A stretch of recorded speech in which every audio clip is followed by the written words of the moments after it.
What got me about Basketball Wives and about the radio is that I talk about my case all the time. I've never hid it. I even made it aware my first day at the radio station. I had a group, like a group. You know how you do like the Hmm. welcome greetings, and I told everybody, "Hey, I have a federal case. If you see it somewhere, it's it's happening." Blah blah blah. I've never hid it, and I've in St. Louis. I come from a city where if you don't get indicted, you're not getting no money. And I'm just being honest with you. That's how St. Louis is that effed up. I don't know what other way to put it. I appreciate where I come from and I appreciate what it's taught me and where it's put me in my life because Welcome and welcome back to Starr Knows Credit. On this channel, I talk personal and business credit. And if this is your first time joining me, I hope you stick around and be a subscriber. As you saw from my little clip from Carlos King's YouTube channel, and if y'all don't know who Carlos King is, he is the self-proclaimed king of reality TV. He has some very hit shows. So I wouldn't say just him proclaiming it, but he has some very hit shows that I even look at, like Love and Marriage Huntsville, also Love and Marriage DC, Bell Collective. So he has a lot, he got a really good resume. So he's been behind the scenes with a lot of the Housewives franchises and stuff like that. So I don't know his complete resume, but I do know a little bit of his background. So that clip right there was from a girl named British, and she was one of the Basketball Wives. And if you ever looked at Basketball Wives, you know Shawnee, that was the wife of Shaq, is the executive producer for all of the Basketball Wives franchise. Okay. And she was a Basketball Wives, I think, for about 2 seasons. I watched Basketball Wives, but I think she was on there for about 2 seasons. And she actually talked about her case on the show. So the reason why I'm bringing it to Starr Knows Credit today is because I have been asked about CPNs and that type of thing from clients and stuff like that. And of course, y'all know how I am when it comes to scams. And I mean, I'm not even an advocate for credit repair unless it's done the correct way, because most credit repair guys you could do yourself for free. You do not have to pay somebody for that, really and truly. But I understand that there are some people that don't understand the whole process. And so therefore they go out looking for help.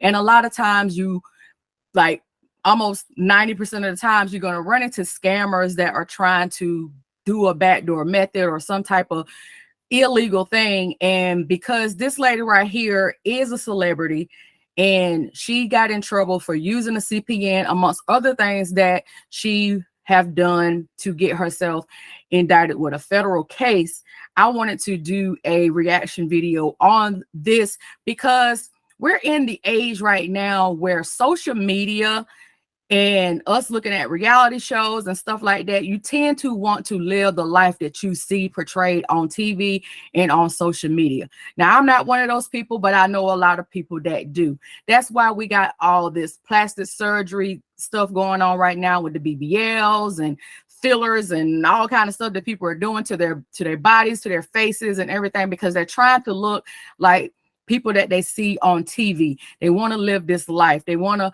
have these Birkin bags, and they want to drive these expensive cars and live this expensive life that they see through reality TV and also through social media. And a lot of times there's a lot of falsehood behind that. Okay.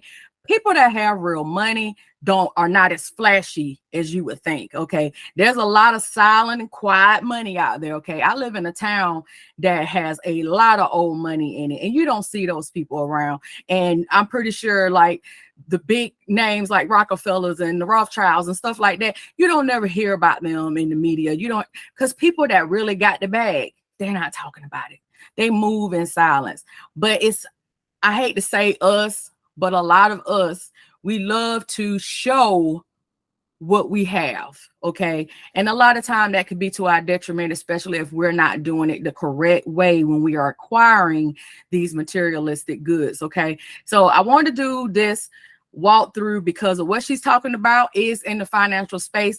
Now, I'm not looking at this whole interview. I'm just looking at the part from where she started talking about her case and what her charges are, what it is that she's going through.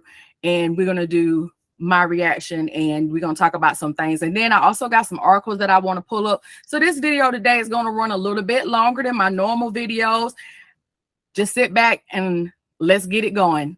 So now I'm just going to start off where she left off, talking about in St. Louis, if you're not being indicted, then you're not getting the bag.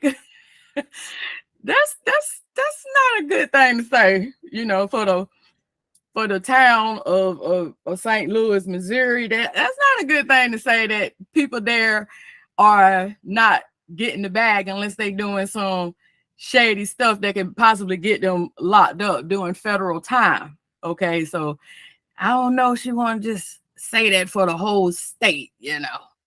But whatever. So let's just go ahead and let's get into it, guys. Let's just go ahead and get into it. Making it out of St. Louis is very, very hard. And but it's one of those things where me and my past mistakes and things that I've done in my past have come to haunt me in my career. Because I mean, I'm on the radio, I'm on television. Like I'm like, damn, the next thing I got to do is TV. Like I mean, like movies. I'm like, I'm there. Like I'm watching myself. 6 months ago, you couldn't tell me shit.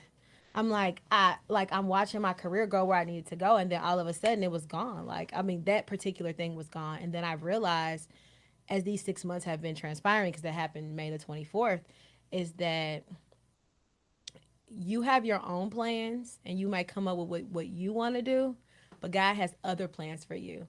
And sometimes we can't see it clearly what it is or what that thought process is or where you're going with it. But in reality, what He has for you is always better than what you have for yourself. And I don't care what nobody says.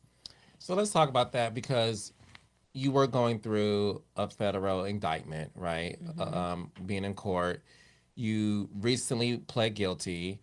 And I want to read it only because I want to get nothing wrong because Okay. I don't want to make stuff up, right? Okay. Okay, so based on the reports, you pled guilty to 15 felonies, including 5 counts of misuse of a social security number, 4 counts of bank fraud, 3 counts of making false statements to the IRS, and 3 counts of wire fraud. The plea states that you used more than $140,000 in pandemic disaster loans to fund your lifestyle, submitted $139,000 in fake medical bills, underreported her earnings, and evaded paying nearly $30,000 in taxes. So that's what you pled guilty for. Um, Talk to me about how all that came about because that's really serious. So let me figure out how to say this in the best way and to be honest with you. So in 2017, in January of 2017, my dad came to me and my sister and told us he was dying. He had idiopathic pulmonary fibrosis.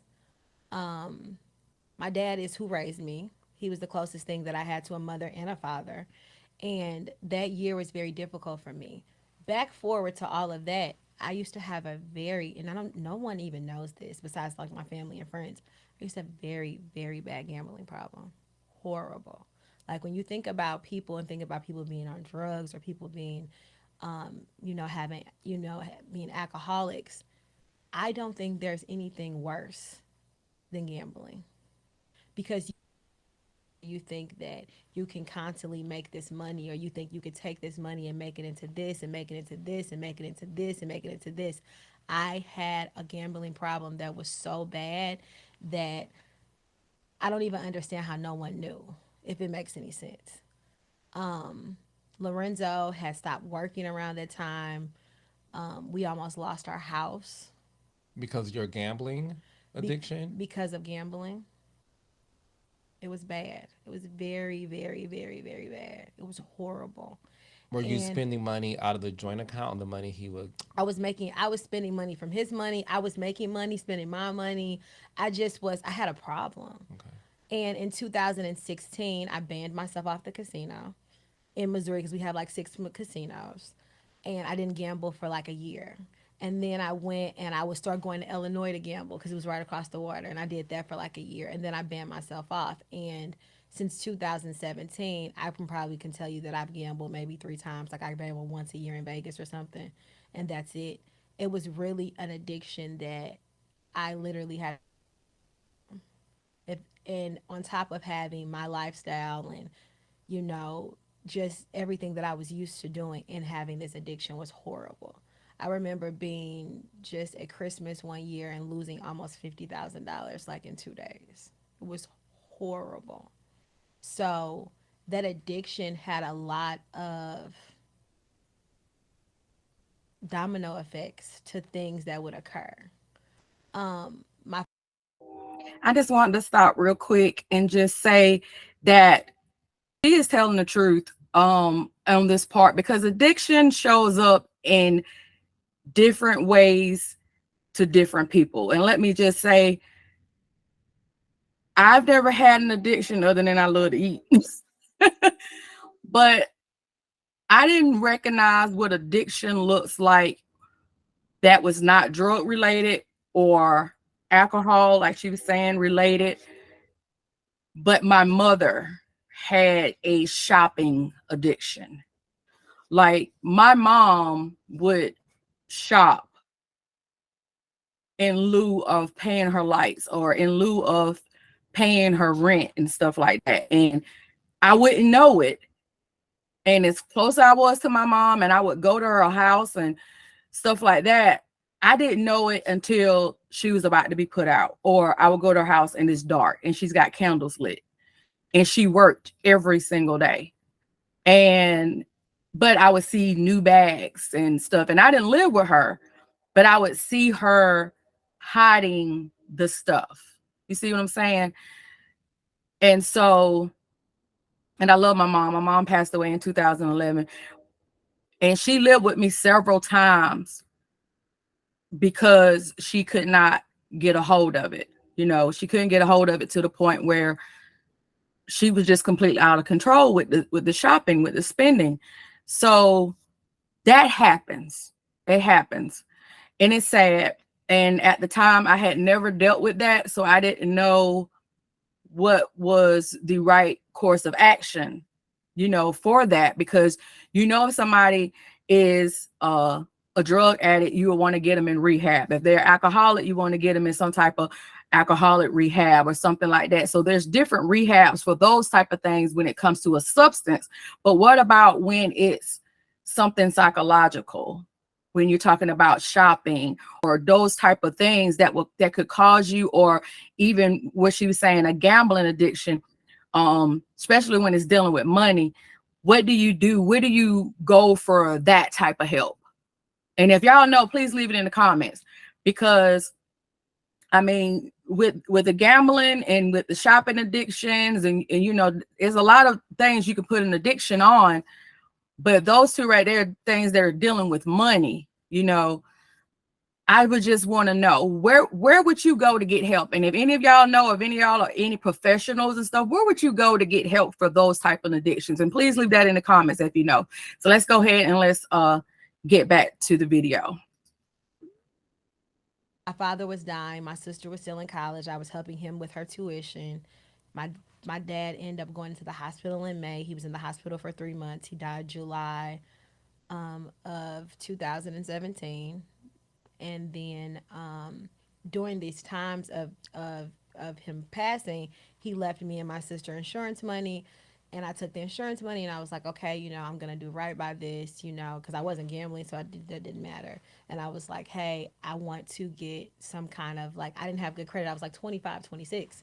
And I was like, I remember meeting somebody who did credit and she was like, oh, I can get you instant credit instantly. Like, I'm like, how can you do that? Like good credit. She was like, you could just get a CPN. And everybody we probably knows has known someone that's had a CPN at some point. What's a CPN? It's I don't even know what the proper terminology for it is, but it's like they give you a social security number and that you built the social security number up. So when people see this misuse of a social security number, they think I went and stole people's social security numbers or something. That wasn't the case. I bought a CPN from a credit lady, and I don't know if it was somebody's actual social security number or if it was something they created. I don't know, but that's where that came from. So if okay, because when I read the felonies, I did assume you were stealing people's social security No, numbers. never. Okay, so in a dark sort of place, a world, there's people out there that will sell you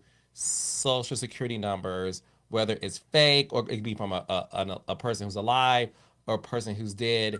Well, see, I didn't even know all those things then. You know, at the I just time, thought right? I just thought it was like, hey, they create a number and then now you build your credit up and you will be able to have good credit to go get things with. From a different social security number that isn't your own. Correct, because Gotcha. I had shit credit at that time. I Okay. didn't know what I was doing. So that's how that occurred. And those each of those felony charges, it's like people think I have 15 felonies. What she did was I had a CPN. If I went to US Bank and I got a $500 credit card, that's a charge. That's a count.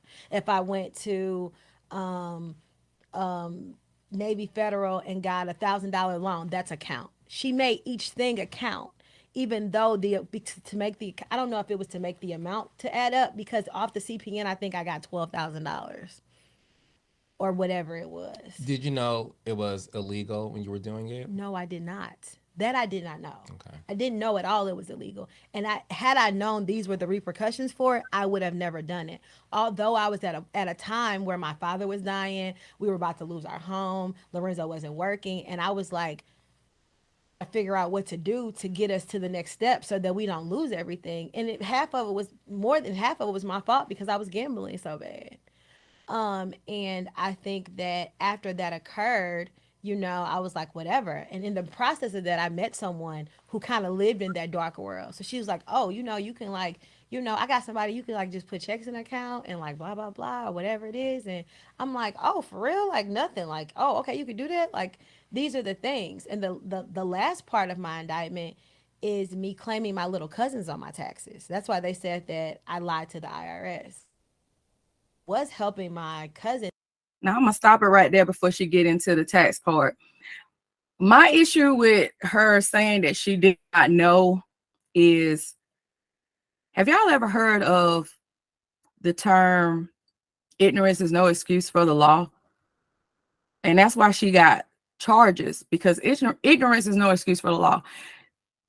I can't say that I fully believe that she did not know that using a social security number to get bank products, credit products, using a social security number that is not yours, how could you think for just one little measly little just reasoning that is okay? We have to use our common sense, guys. We have to use our common sense. You were not able to go in the bank and get a loan from wherever you went because you admitted that your credit was trash. And now we have the credit repair people that are, instead of them doing credit repair the right way, they are creating these CPN numbers. That's what they're calling it, a CPN. But I'm going to pull up an article in a little bit and we're going to do a walkthrough of what is a CPN truly, and what some credit repair people are selling, and what's just some people just on TikTok. You can just go on TikTok and see where people are selling these so-called CPN packages. I seen advertisement for the fees for these packages up into the thousands, and they're telling people, okay, the money that you want, if you're trying to get a certain level of credit, that they got the authorized users and they got everything you need to build up this social security number, as she was saying, so that you can go and get credit from a bank, which is bank fraud. If it's not your name, your social security number, and your date of birth, it's bank fraud, period. Okay. And if you're doing it under a business, let's look at that, because people be like, well, you can get an EIN and you can get your business and you can get your business funding in your EIN. That is true. But please understand, because I worked in banking, you still have to provide your personal information, even if it's not a personal guarantee. Okay. You still will have to provide your banking information. Okay. You cannot hide behind a business and EIN. You can't. All right. You can't hide that type of information. Just because your social security number is not being used to get the loan because you have shown the bank as the business that you've made enough income, your business is thriving, whether that's a six-figure business, seven-figure business, or whatever, or even higher, you have demonstrated that your company is viable, that it can stand alone without your credit backing it. Okay. That's what it is. You either got the collateral or you have the cash to say, I don't need my credit, because those are the three C's: cash, credit, or collateral. That's what the banks are looking for. So if you don't have the cash, they're going to look at your credit. If you don't have the collateral to back up this loan, then they're going to look at your credit. But if you have the cash and you have the collateral in your business, then they may not have to even look at your credit. They may just do a soft pull and see what you're doing on your personal side, but there is no weight to it, though it is in the business name. So people try to get that misconstrued too with the EINs, because it's like, okay, we're going to give you EIN numbers for you to build business credit and that type of thing. It's a whole process with that. It's not as easy as a lot of these people out here on the internet and these social media sites is making it out to be, because these banks know about these frauds.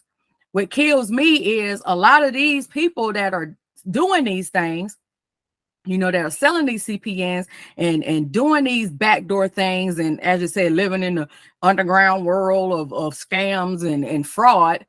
They think that the banks and the people that in IRS and the feds are stupid. They think they're stupid. And here's the thing though, guys, you got to think about this, and y'all leave me a comment if y'all think I'm wrong, but you got to think about this. The Fed, a lot of times people think they done got away with stuff because it doesn't happen immediately. Like you go get a loan from a bank using your CPN or whatever, and because you don't get busted right then and there, you go get a credit card over here, or you go get a car loan over here, and you do all this stuff, right? All this credit stuff. You may not do it with the same bank. You might do it with multiple banks. Like she said, it could be USAA, could be Navy Fed or whatever. All these are different places. These are all different banking financial institutions that you might hit up because you got this new credit profile and you're trying to run the bag. Okay. Now here's the thing. The Fed ain't coming for you for no $500. The Fed ain't coming for you for $2,000 or $3,000. When they start looking at it and these checks and balances, and let me let you know this, just from working in banking, banks talk to other banks. Okay. They talk.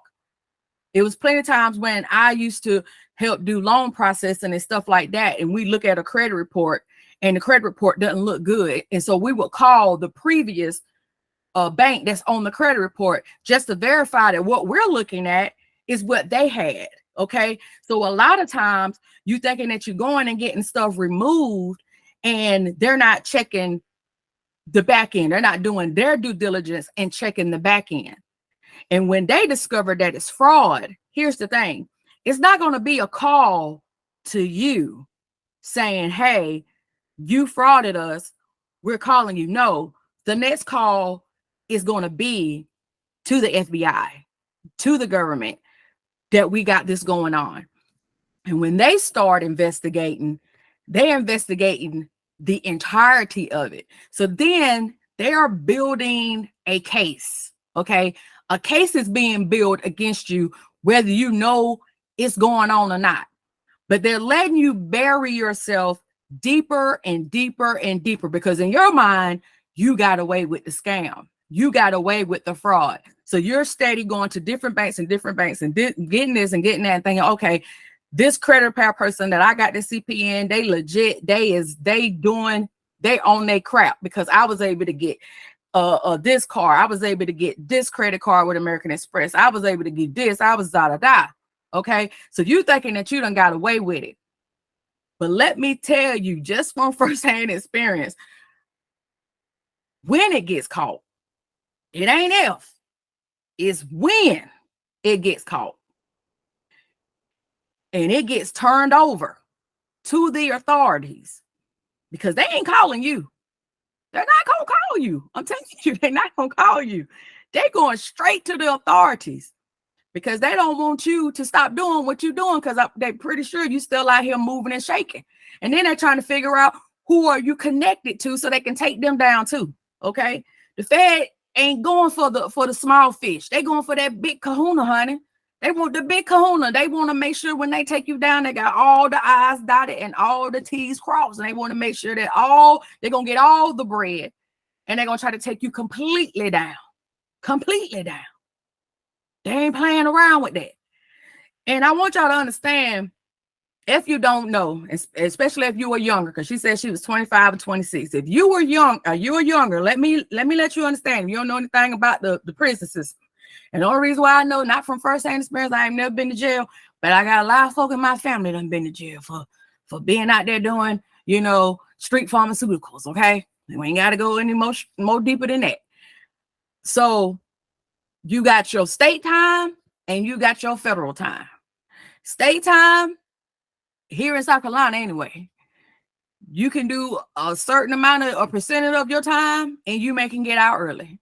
You may not have to do, if they gave you 5 years, you may not have to do the whole 5 years. I think it's like 85% or something like that. But when they give you federal time, when you got a federal case and you get a federal felony, that's day for day. So if you got 5 years, you're going to do 5 years. So what this young lady has committed and a lot of other people that are going down is called white collar crime. That's the type of crimes that roll on the Ponzi schemes and MLL schemes and all kind of other schemes that got anything to do with money laundering, all those type of things that fall up underneath that umbrella of white collar crime. And these crimes, depending on who you are and what kind of money you got, can be more severe for certain people than they are for other people. We're going to leave it like that. So just be careful how you move out here in these streets and don't be so eager to want to get a bag so easy, because y'all got to understand now, it takes a while to build a credit profile. FICO says it takes you 6 months from when the time you get a new credit product. It takes 6 months of reporting before it can even generate an accurate score, because it's got to have that payment history. Payment history count is 35% of your credit, right? So it needs 6 months of credit history, right? And then when you get an authorized user, you are using their credit, and if they've done well by whatever it is that you're being an authorized user on, preferably a credit card, that good credit reporting should transfer over into you, but it's still an authorized user. So now you got to build up your credit from there. That's like giving you a leg up when somebody puts you as an authorized user. So you're having to use that credit to try to help you build your credit. And to have a good, strong credit profile, you're looking at 2 years worth of good credit reporting. 2 years. All right.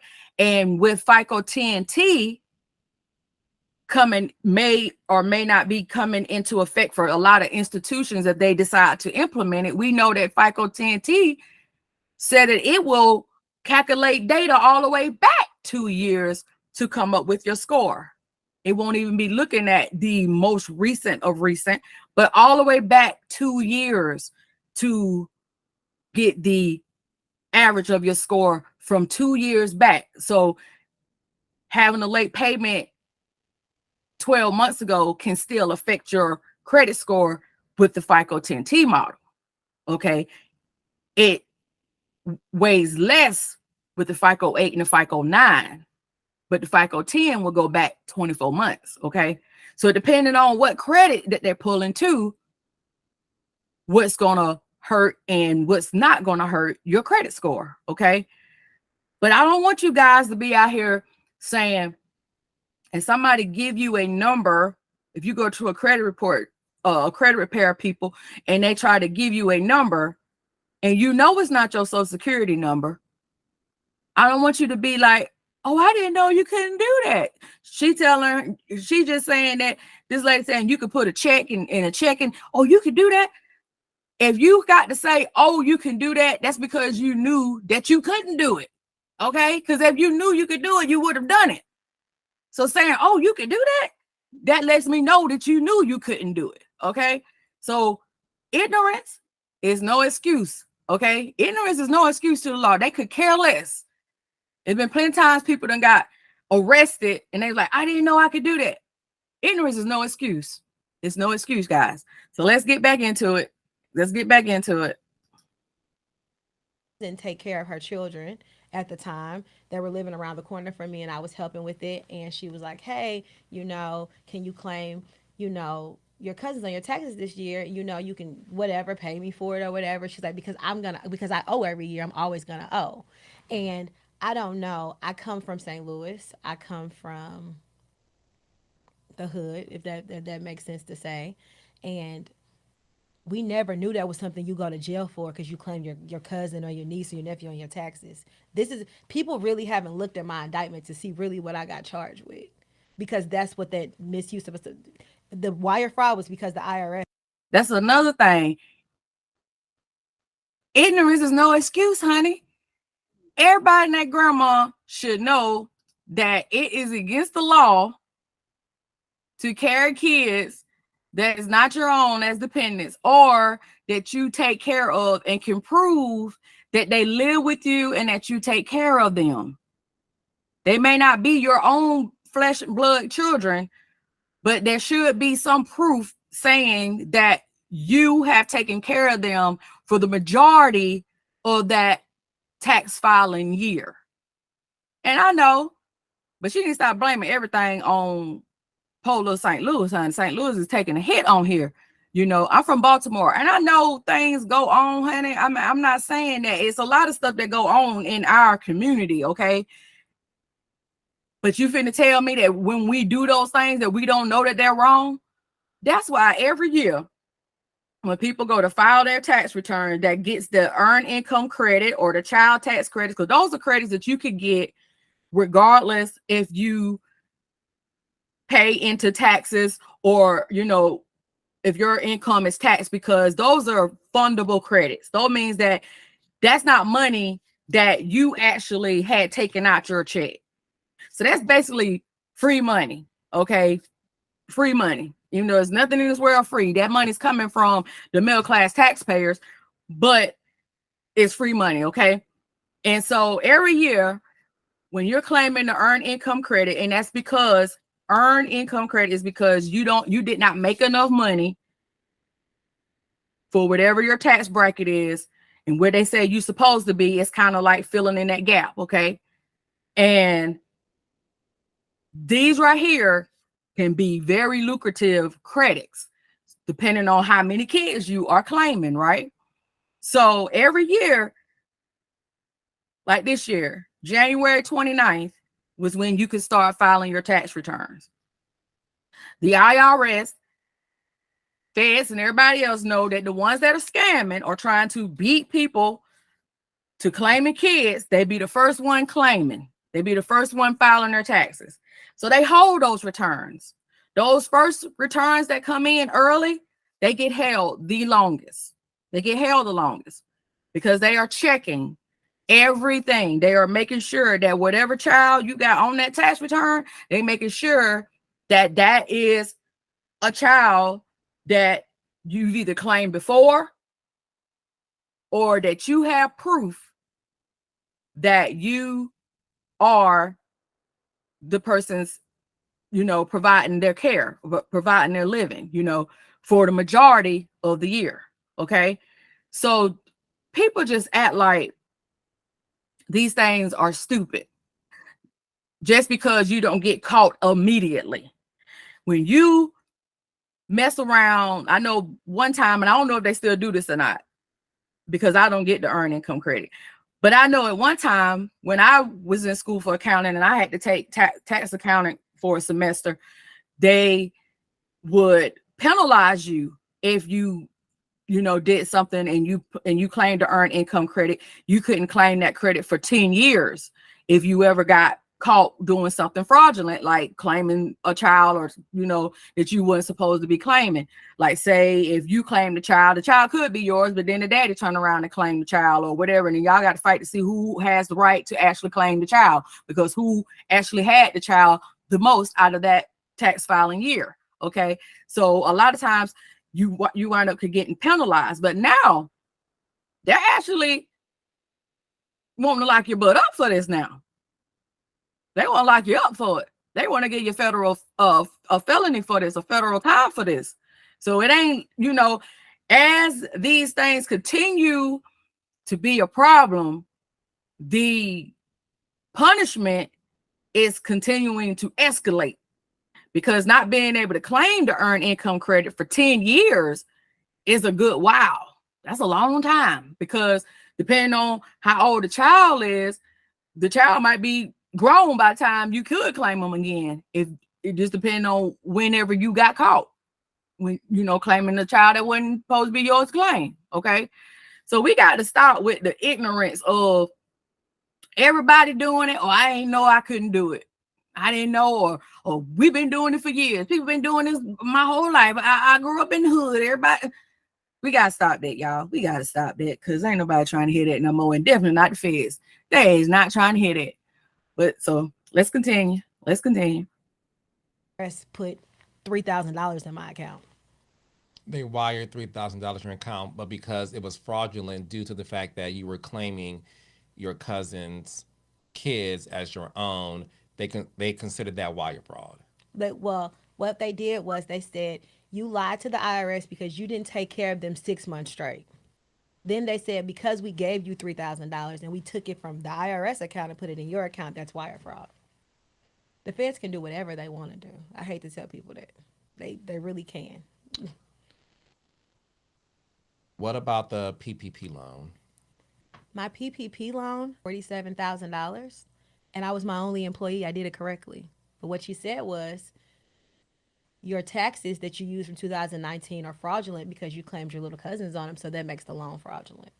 That's how that occurred. That's what I was saying about when they come for you, they looking at the whole picture. Okay, they're not trying to just get where she used the CPN. They're trying to connect all the dots. Okay, she probably even tried to use that CPN on her daggone tax return. I wouldn't doubt it, because when you start defrauding, there's no limit to what you gonna do. You gonna keep on, because you didn't get caught this time. You don't went and got the bag with the bank. Now you doing it over here with the taxes, and here we are with the PPP loan. It just keep on escalating, right? It just keep on going. It just keep on going. So let's just listen a little bit more. Let's listen a little bit more. So throughout all of this, at any time did you know that some of this stuff was illegal? Of or course. any of okay. Yes, at some point, the CPN, I had no clue. Okay.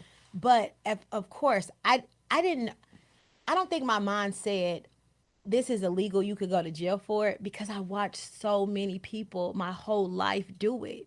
So in my head, I'm like, that's nothing, like that's how I thought about it.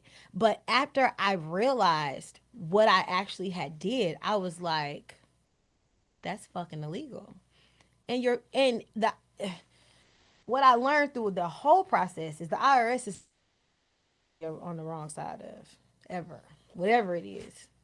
But it's also one of those things where not just them, the feds either, honey. Who wants to do federal time and have a felony that's gonna be on your record forever, and your prospects of your career, professionalism, depending on what your career is, you being able to get employment because of this felony. Like me, I worked in banking. So, and that's been my career since 2007.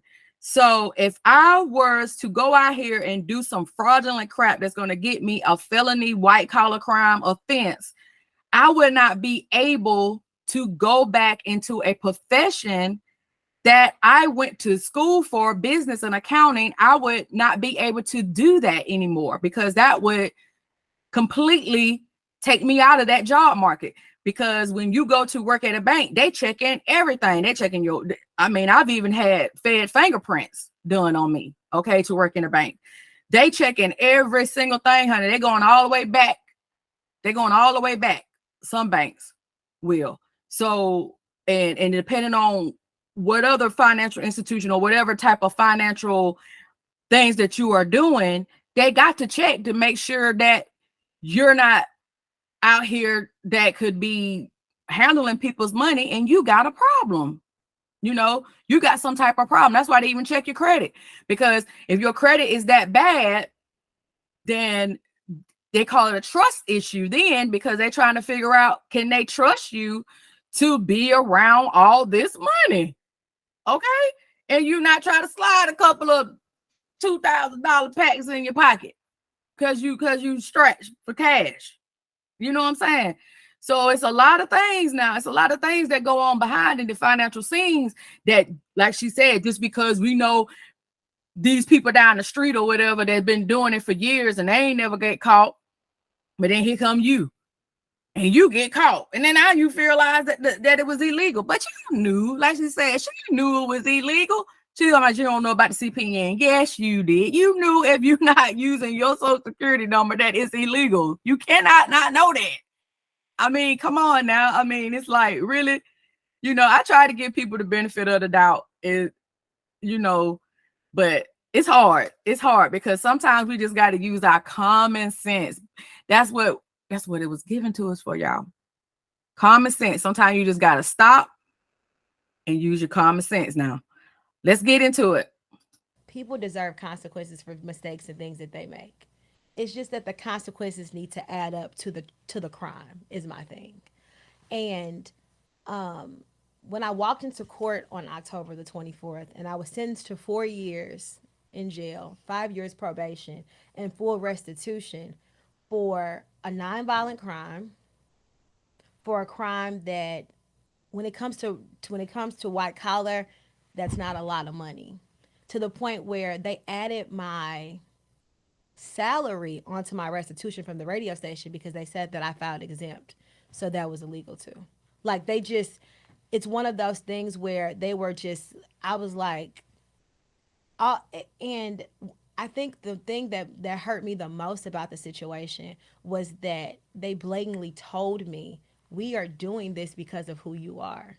You need to be held accountable other than someone else's standards that we would hold a regular person to.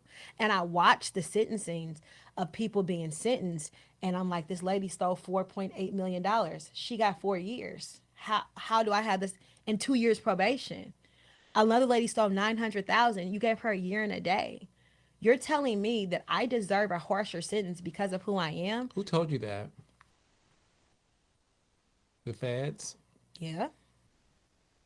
This was said like this when my minutes from when my minutes can be pulled up, you'll be able to see that this was literally said to me in court at my sentencing. I think because they tell us that justice is supposed to be and our law is supposed to be blind. You should be based off you are charged based off your crimes. You are charged based off what you've done and how those crimes have affected victims. There were no victims in my case, but the IRS. So because I'm going to be very honest with you, when I was reading the charges, this is before you played. I might stop it right there. Because, okay, she think the only victim is the IRS. The bank is a victim. You committed bank fraud with the CPN going in there and you are fraudulently getting credit, regardless of whatever that credit is. You think because you did not knowingly steal somebody's identity, you think it is a victimless crime. And that we got to stop thinking like that. Because if that was the case, you wouldn't have got charged for it, okay? And yes, there are people that probably did get less time than you, depending on what it was they were doing. But they said that you were flaunting your lifestyle. And that's where I go back to the social media, because you are on a reality TV show with other basketball wives Everybody's got Chanel and everybody's got all these expensive clothes and expensive bags and driving these nice cars and all this stuff. And then you're doing it on social media. They're looking at all of that. So that's why they're saying that when you were scamming with your CPN and scamming with your taxes and scamming with your PPL loans and your medical bills and all that stuff, and they say you're scamming with all that to keep up your lifestyle, because they're looking at the average person doesn't have to live that way. If you are getting upwards of however much money that you're getting and you are portraying yourself as this out here in the street, that you got it, you know what I'm saying, that you got the bags and this and that and the other, and you're on social media and you're on the housewife, I mean not the housewife, but the basketball wives, and you're doing all this stuff, they're looking at what you're portraying. Now, if that is false, what you're portraying on social media, then we got to stop doing this cap. What the kids say now, that's cap. If that's not how you actually living, but that's what they seeing, okay? That's what they're seeing, and that's why they're basing it off of that, because that's what they're seeing. Or is it all cap? And you broke? I mean, what is it? You know, what is it? And am I saying that the Fed is right because they gave you a harsher sentence than they gave somebody that stole millions, or the other lady with the year and the day and all that? No, I'm not saying that, but I don't know the background of what they done and how they moved when they moved to did they white collar crime. We just know what you're telling us, and what you're telling us, who's buying it. I'm not even buying it, and I ain't no judge. You better be glad that's all you got was 4 years and 5 years probation. You better be glad that's all you got. Really, really and truly. Because as you said yourself, the IRS you don't want to mess with, the feds you don't want to mess with. So you better be glad that's all you got. I mean, let's just keep it 100, y'all. Let's keep it 100. Y'all let me know what y'all think in the comments. And let me know. Let me know. Guilty. Mm-hmm. And when I was reading what you were accused of doing, based on what I was reading at that time, right? Again, this is way before you were sentenced. What I was reading, it appeared that you were stealing people's social security numbers. Never happened. It did appear that you were stealing information from people, lying about the PPP loan in terms of not having the proper business to do so. I had my business for 10 years. And the other things that were included had a lot to do with, similar to like stealing from like the elderly, or stealing just from like, you know, people who aren't fortunate enough. And that's how it read. So that's why I wanted to really break down. I never stole anyone's identities. I never took any money from anyone who wasn't aware or had anything to do with what was happening. Like, none of that ever happened. I never stole anybody's identities. I never took anybody's social security numbers. I never went and stole somebody's information and put a money in an account and took the money. None of that occurred. And they absolutely know that none of that occurred, because they went and talked to each person and talked to the thing when it comes to a federal case is that everything is in black and white. The discovery, the paperwork, everything's in black and white. You can read the things that were occurred, who they talked to, what they said. It's all documented. So I began to understand quickly that the prosecutor had a vendetta with me. It wasn't about whatever. Do other people cases that stole $2 million and you asked for them to have probation. But when it came to me, she asked me to go to jail for 73 months. Because you're a celebrity? Yeah. And I don't think it's just because I was a celebrity. I think because it was a lot of media. It was a lot of promotion. It was I don't think Missouri Eastern District has ever seen their name in People's Magazine. So it was like, even on my court day, you might walk into a federal court and you may see the people have their family and friends there. But when I say that every kind of agency was there, and all of them made statements after the fact, and all of them had something to say, like, it was clickbait. It was, it was publicity for them. And I don't think that's fair. And I don't think it's fair because I should be based off the crime of what I did. What that holds, or I have no type of record. I had never been in trouble in my life before, ever, in doing anything.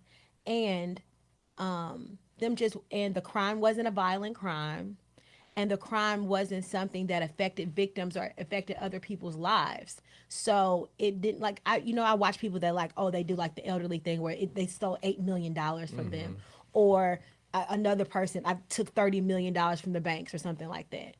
When we're talking, I watched a girl who stole 3.8 million get less time than me. Like, I literally have been watching this happen over and over and over again, and I'm like, I'm one of those people where I'm okay with saying that I was wrong or I made a mistake. Okay? But I want my consequence to match my crime. That's all. Don't overly sentence me because of who I am and because you feel like I should be held to a higher standard, because the criminal system is not made for that. The criminal system is supposed to be blind, where you're basing things off of what you see on paperwork, what you see the person did, what you see if the person had a history of doing this, if the person has done this before. And it just makes me, I never understood it. We talk so much about black men in our society and how the police or how the legal system really triggers them or isn't made for us, but it's not made for black people in general. Women, men, it doesn't matter. Like, and I've come. And if you feel that way, then why do questionable things that can get you in trouble with a justice system that's not set up for you? Y'all help me out with that, because I'm not doing anything that can get me arrested. I mean, I'm just saying, I'm not going to do anything that could possibly get me in trouble with a system, as you said, that may not be set up for me to win. Okay.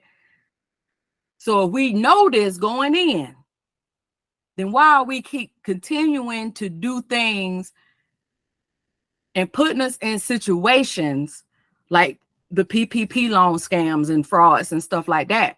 Why are we continuing to put ourselves in position for a system to judge us, knowing that it's not going to be fairly judged? Y'all leave me a comment and let me know what you think about that. Please, I want to know, because I feel like we want to do the victim card a lot of times when it comes to this, especially when it comes to this fraud and stuff. And I know it's some terrible things that are going on in this world when it comes to the police and stuff like that. Look, I'm not talking about that. I'm talking about what we're talking about right now with this fraud, this bank fraud, this wire fraud, this Fed fraud stuff that she's got going on right here that she's not taking accountability for. She's taking accountability, but it's half but accountability. Okay. And I need her to take full accountability. Did you think that you were going to run bags, be on the reality TV show, as you said, and 6 months ago you was on top of the world and this and that and the other, and this crime started in 2017? Did you actually think that they were going to slap you on the wrist, girl? Did you think that? You couldn't have thought that. And then if you go back to the beginning of this interview that she did with Carlos King, if you go back to the beginning and she talked about her relationship with her mom and how she wanted to go to college to be, I think she said an anesthesiologist, I think.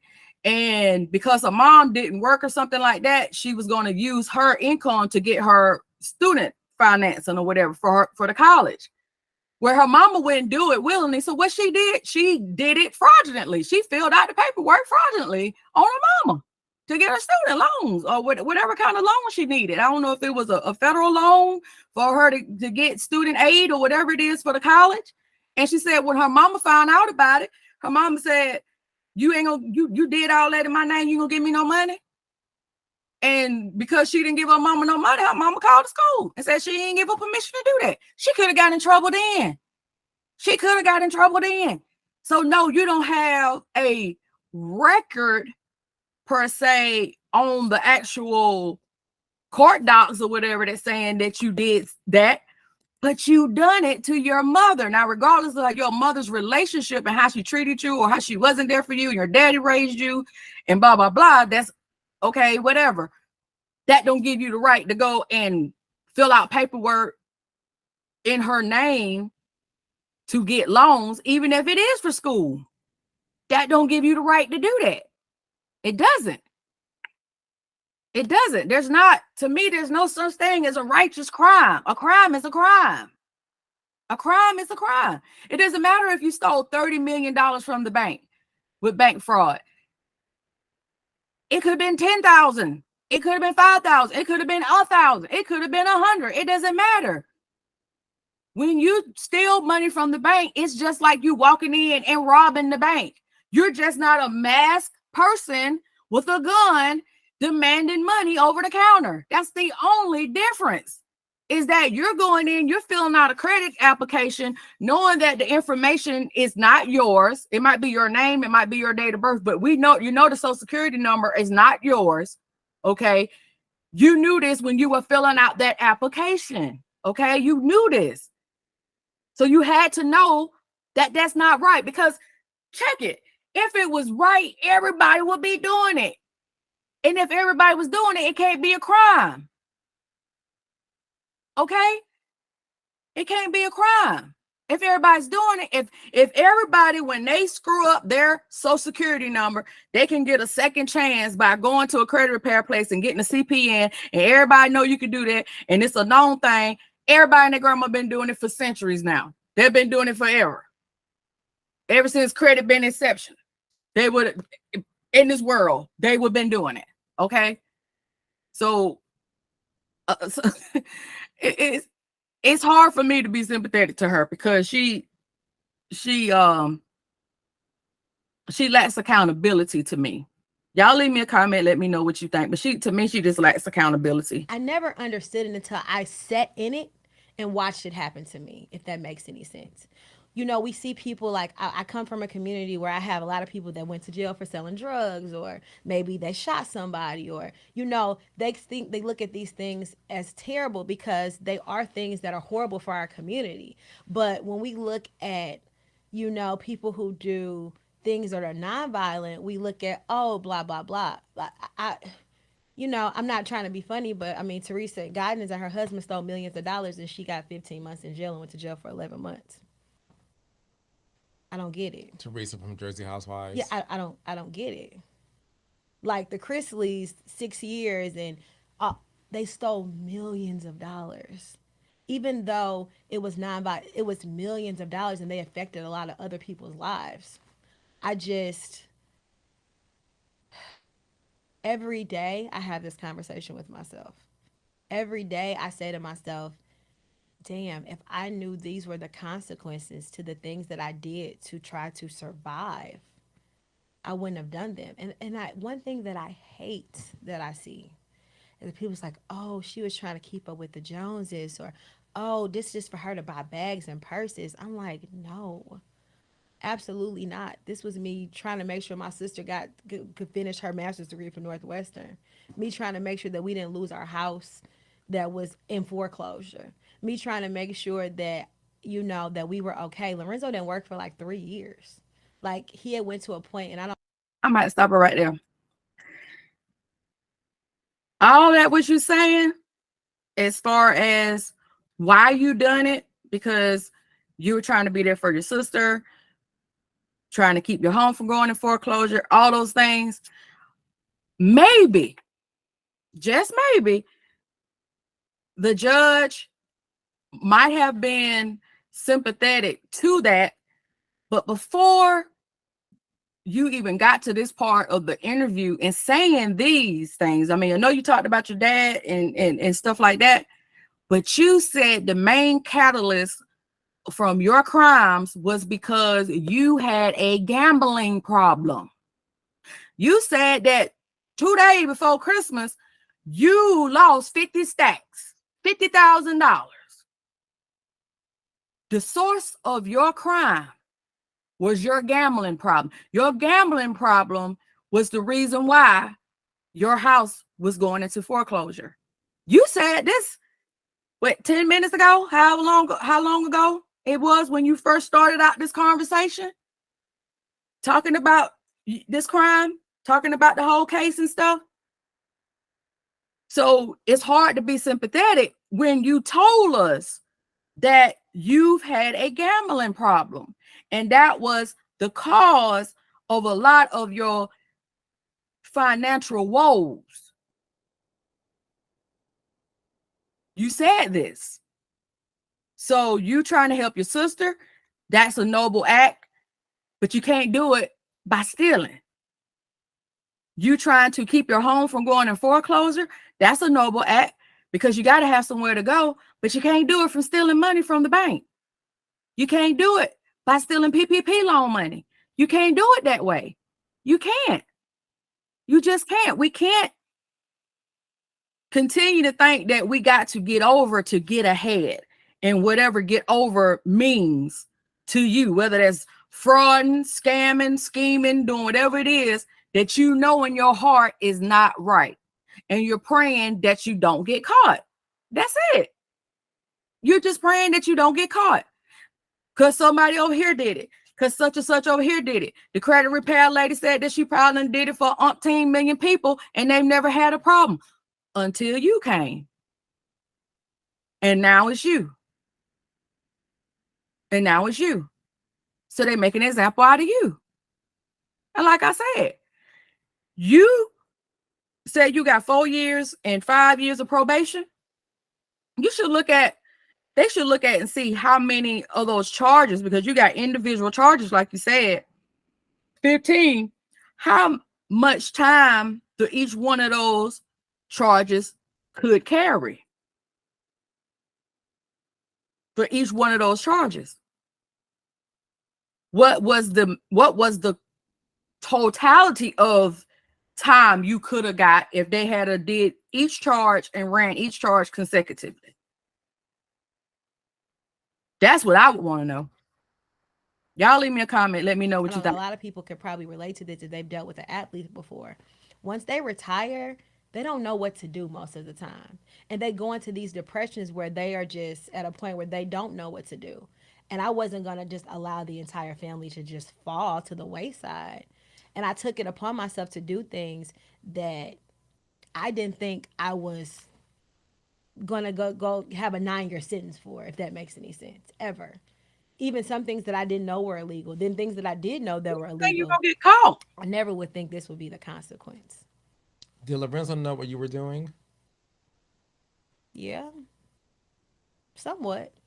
It might have been some instances that he didn't know anything about, but like most of the time, I would say yes. Yeah. How did you find out this was all going down? Were you contacted by the IRS? Get charged. Did the feds come to your place of residence? In 2019, the feds showed up to my house, and they wanted to ask me some questions, and I was like, "What?" Were they like in the movies in suits and stuff, or They were. It was two of them, and there was 2 investigators, and they started asking me questions. And at first, I was like, and then they came back and they wanted to talk, and I recorded the entire thing. So I still have it on recording, just as they probably do. And we had a conversation, and I was like, they were asking me questions. I'm like, yeah, okay, like what? I'm like, I don't know what that is. I don't know. Like whatever it was, if I knew, I knew. But if I didn't know. Like I would tell them. And we had that conversation, and then I don't know if it was because of COVID, but 2 years later, I got a call from my lawyer, because I had put a lawyer on retainer just in case if something happened, that like, you've been indicted. And I'm like, I've been indicted. He's like, yeah. He was like, the federal agents came today to my office and asked that we set up a time to turn for you to. All right, let me stop it right there. Just one quick thing. She said that the feds showed up at her house in 2019. Let's look at this timeline, 2019, and they started asking her questions then. She told us that the whole thing, because her dad passed in 2017, she got some money, she checked out a credit repair person, did the CPN thing. They asked her some questions in 2019. C19 showed up in 2020, shut the world down. PPP loans uh was discussed and talked about with midway 2020, 2021. So you did, when they came talking to you the first time in 2019, prior to the pandemic, that means that they was already on your radar, sister. They was already on your radar. They was already seeing how you was moving. And what you did, you kept on moving the way you was moving. But they had already shot the warning shots. You went and got a PPP loan after that. You went and did whatever it was else that you did with fake documentation and this, that, whatever else, after they already was questioning you. So that's probably why you got as harsh a decision you did, because they tried to send the warning shots for you. They came to you and talked to you, and you still continue. Now, that's what it looked like to me. Now tell me if I'm wrong. Y'all please tell me in the comments if I'm wrong, because I would love to hear it. Let me know. But that's how it seemed to me. It seemed like they came to you in 2019. Now, this is your words, not mine. And C19 started in 2020. And PPP loans and stuff like that start coming around about the end, middle way end of 2020, 2021. They even might have had some going on in 2022. But for sure, that wasn't a thing until C19. That wasn't even a thing.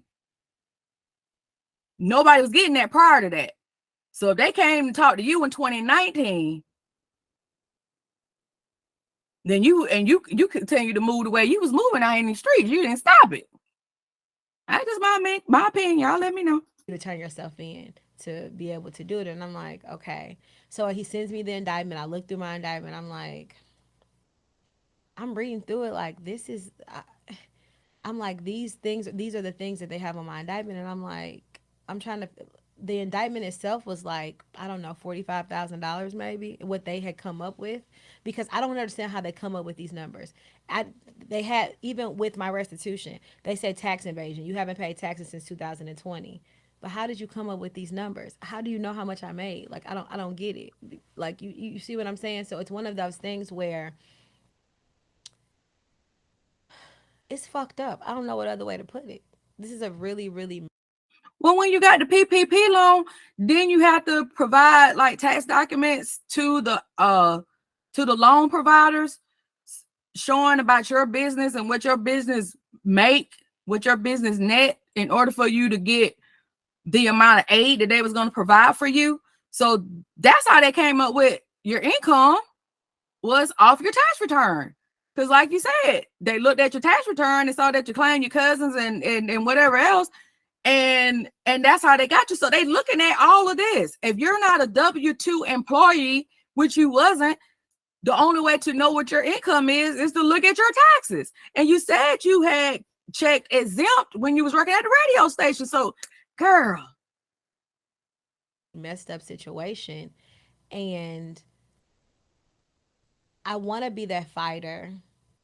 One day I'm that fighter, and I'm like, I'm fighting for people that come after me, that says, you should be, that you need to be sentenced based off what you did, not based off who you are.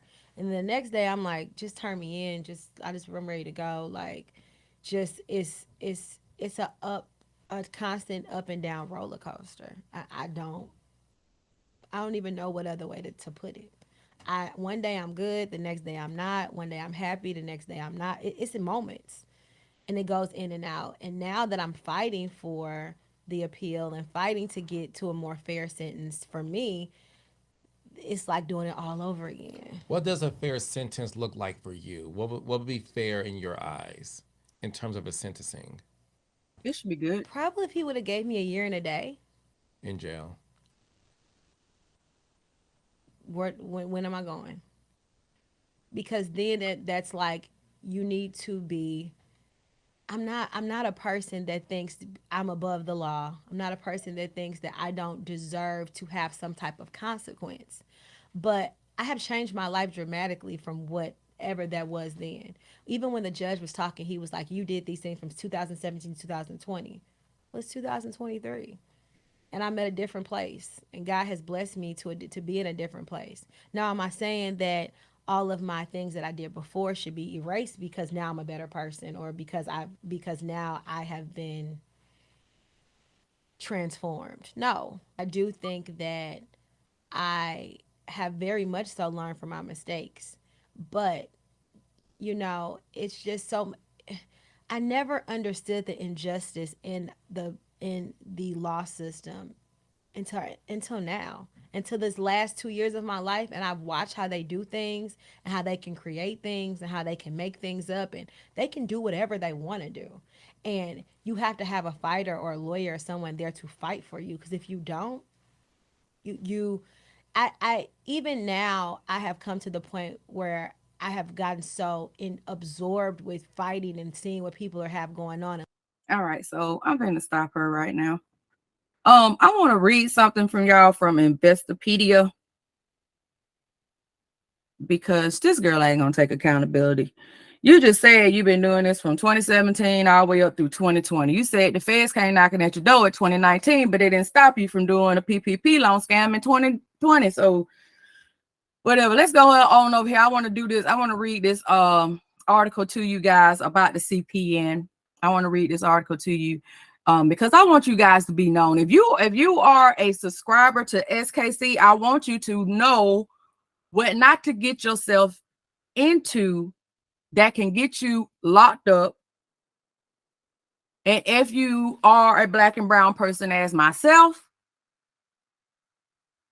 and if you believe too, like what she said, that you don't think that the system was made for us, and I can agree with that.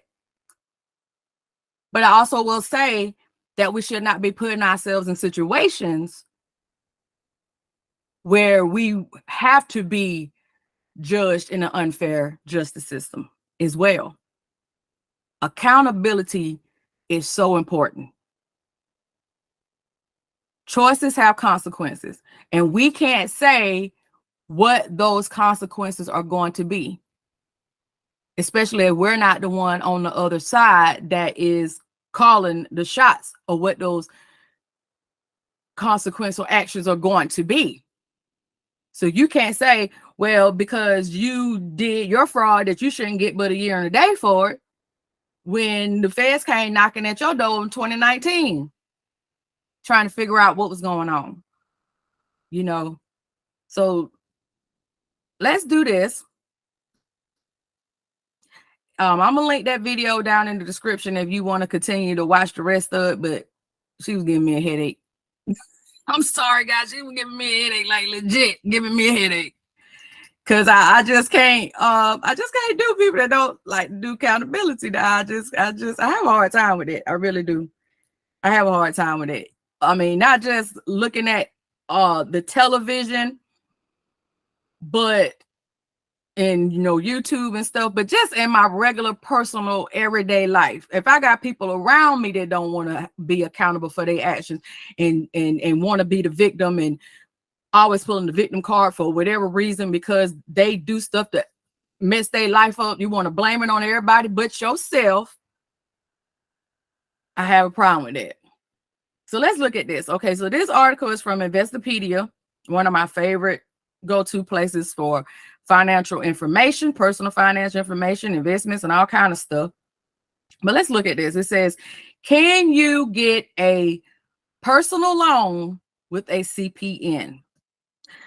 Though scammers may tell you otherwise, it is illegal to use a CPN in place of your SSN to hide your credit history.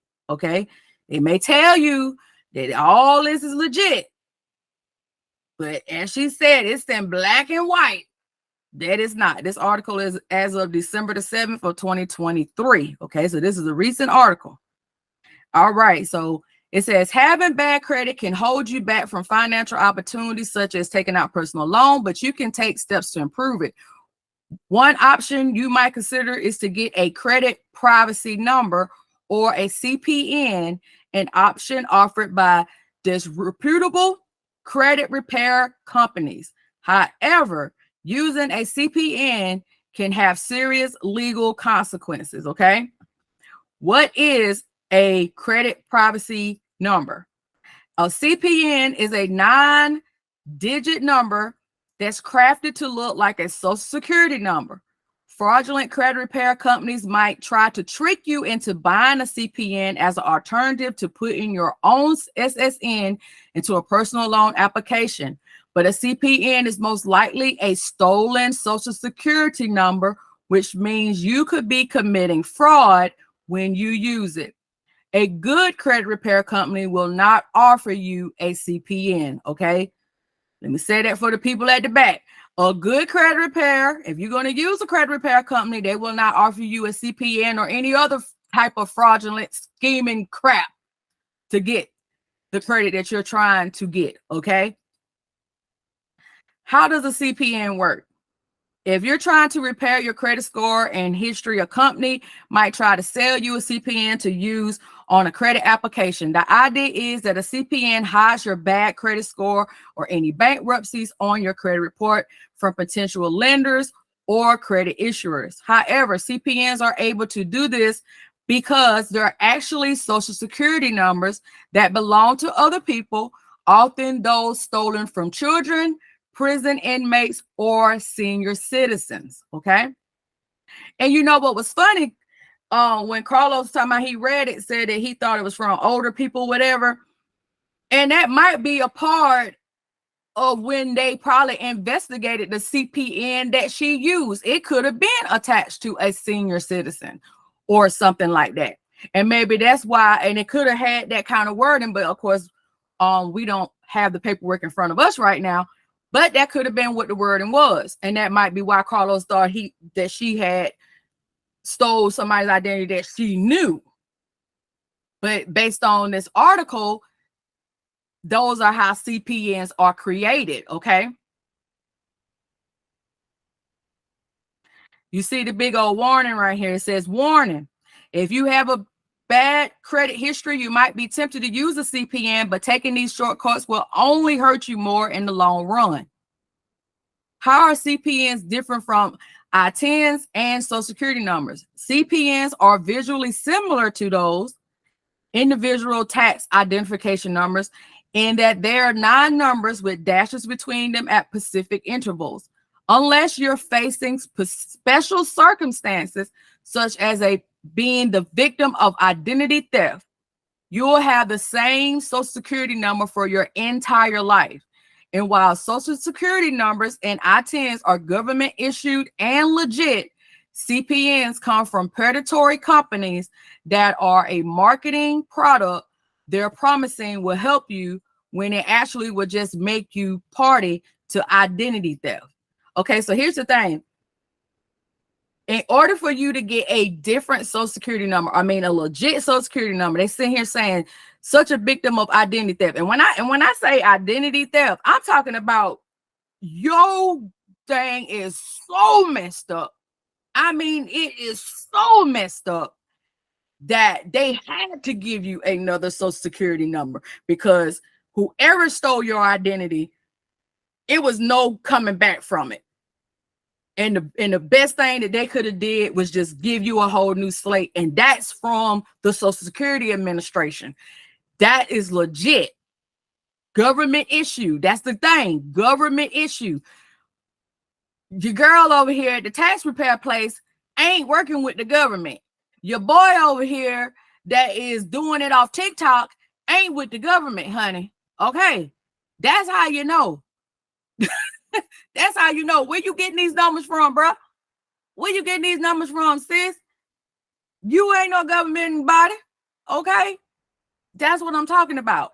All right. And if I can Google something like this, what is stopping her and anybody else that's ever been even offered a CPN the same opportunity? Because if you go to a credit repair place and they try to offer you this, you can be like, well, I ain't never heard of that before. Let me look more into that. Let me look more into that. I've never heard of that before. I just want to I want to dispute some things and stuff like that. Show me how to dispute these collections and stuff like that. But I don't know about that CPN thing. Let me do a little bit more research to see about that, even if they is trying to sell it to you. All right. Even if you get a new social security number, your name and financial history are still tied to the old one. You'll have that old SSN on file because it has a role in social security payments when you're eligible and other important documents. Exactly. Because whenever you started working a W-2 job, you start paying in Medicare and you know what they call FICA.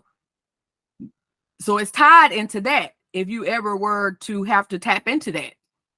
So even though you get a new one, it's still going to be tied. But them old CPN scammers, because honey, you go on TikTok, but they got them for you. Oh, they got them on YouTube too.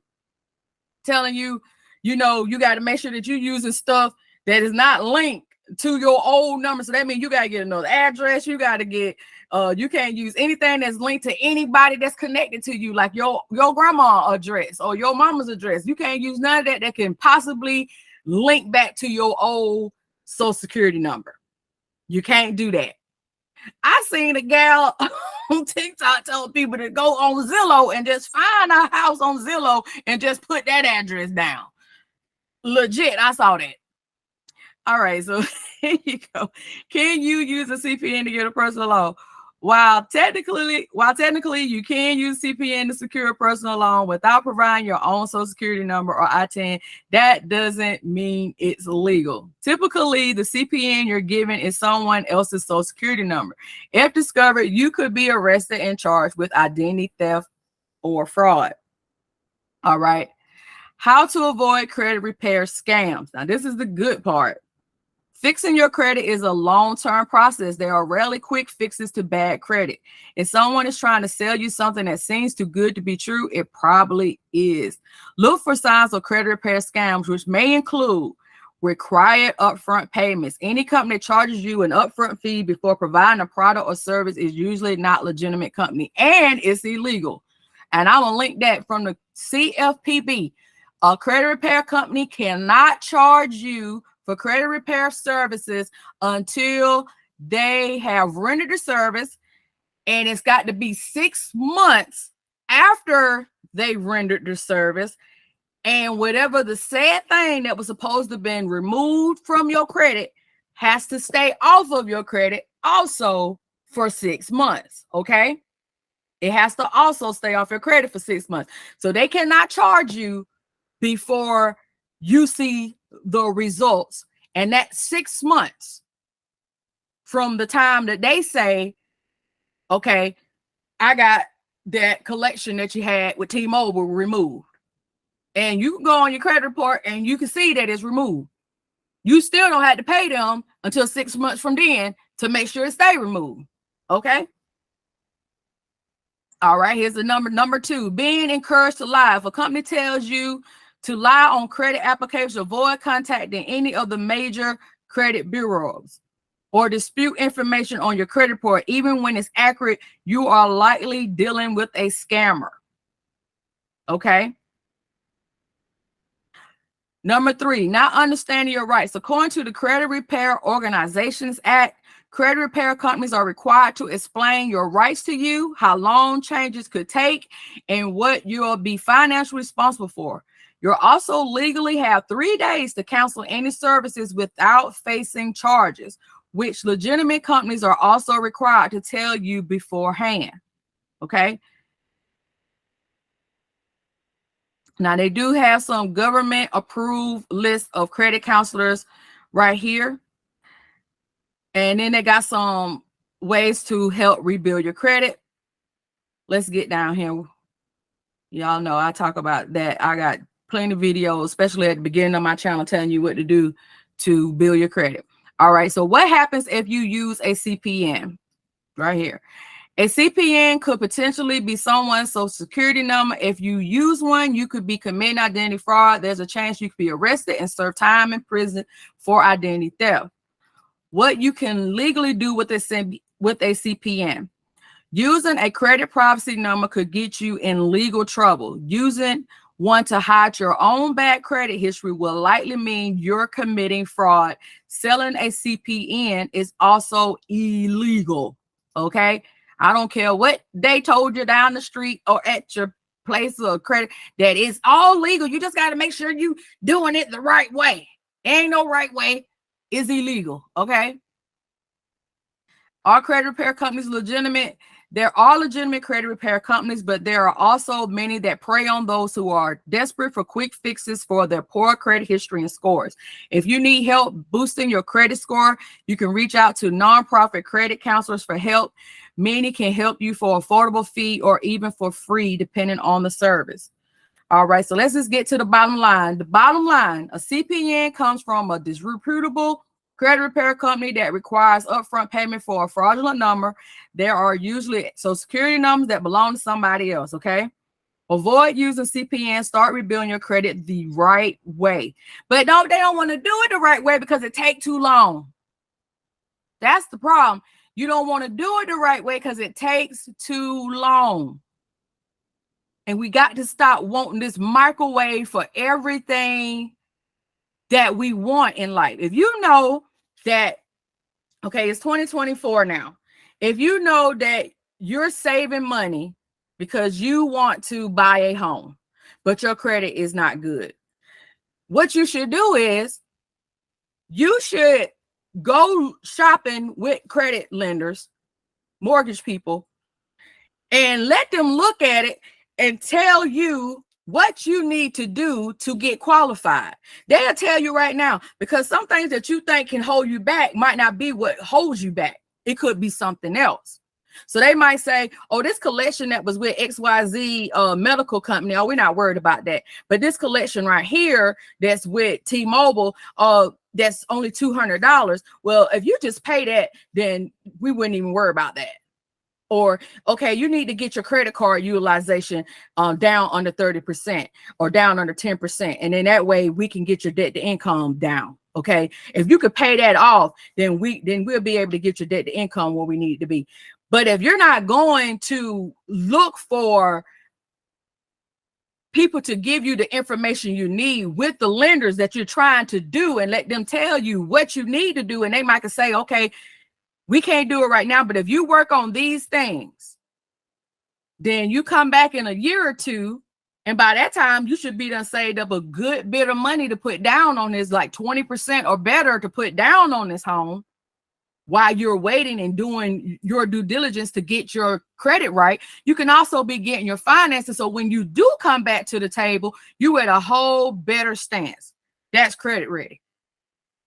You had a whole better stance because you paid down the debt. You should have, in 2 years, you could have been paid off credit cards, debts that was showing up in your DTI that could have been counting against you in this loan. You could have been paying down student loan. You could have been paying down a whole bunch of stuff. So by the time you come back to the table, not only is your credit score done risen because your finances are better, now you're going to get favorable terms. You look really good to the lender. Okay. That's what we got to get to. But the quick fixes does not teach you anything. It's not educational. It just shows you that if I mess up stuff financially, because when your credit get ruined, that means that you can't make a payment somewhere, or you didn't have any intention of making a payment. And that's why a lot of people are getting caught with these CPNs, because a lot of these people are getting these credit cards and getting these loans and not paying them back, going and getting apartments in these CPNs and not paying the rent.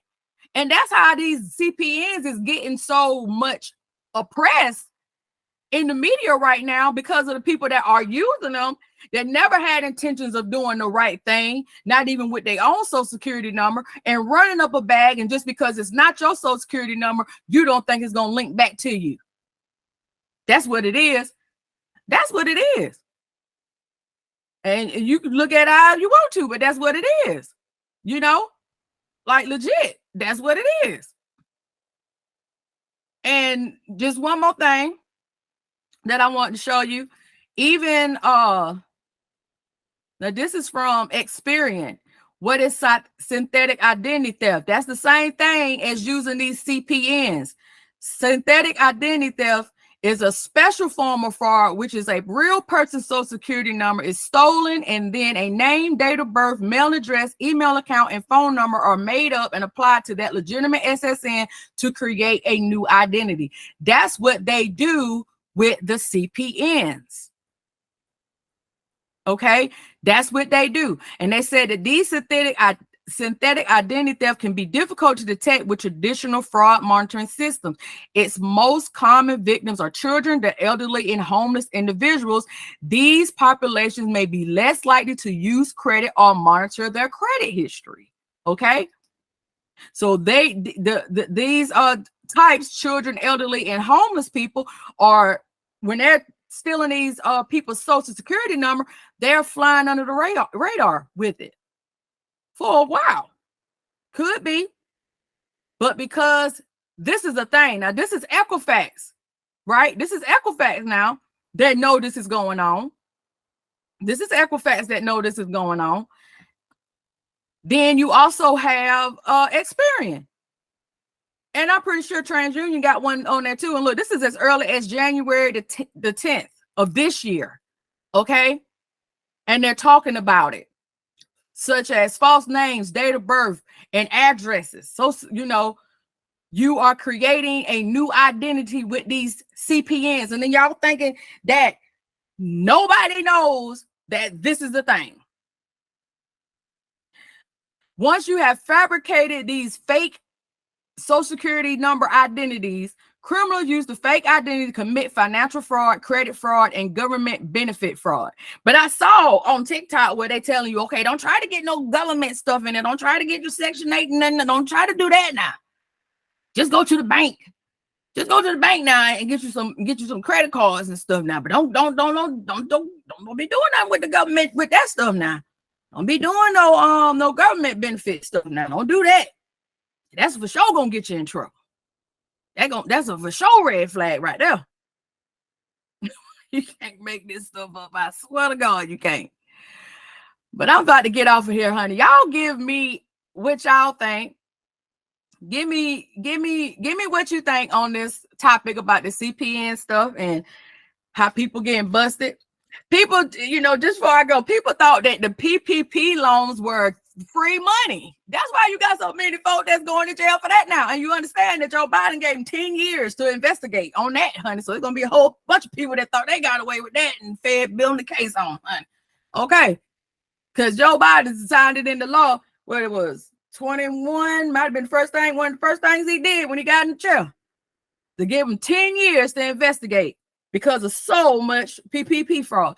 And the thing is, people say, oh, that's free money. You don't get that. You ain't got to pay it back. But the thing is a PPP loan. Now, when in the world did you hear loan being free? It didn't say grant. It didn't say scholarship. It say loan. So some people, we just got to use our common sense. Y'all let me know what you think. I appreciate y'all tuning in to Starr Knows Credit. Again, I really do appreciate it. If y'all want to join my growing community over at the Credit Ready program, I will leave the link in the description box below and also in the pinned comment. We'd love to see you over there. We got our book club. We do our live Q&As once a month. So we are in there. I give them financial education. I do one-on-ones with them. Y'all can chat me up. You have way more access to me than you do on YouTube. It's kind of like Patreon, but over there is an actual course inside, and it's only $10 a month. So y'all come over and join the Credit Ready program if y'all really want to know how to get y'all finances on track, stay away from these folks that's trying to get you locked up, and really learn about money and how it works out here in these financial streets and how you can really get the legit bag. I love you. Peace.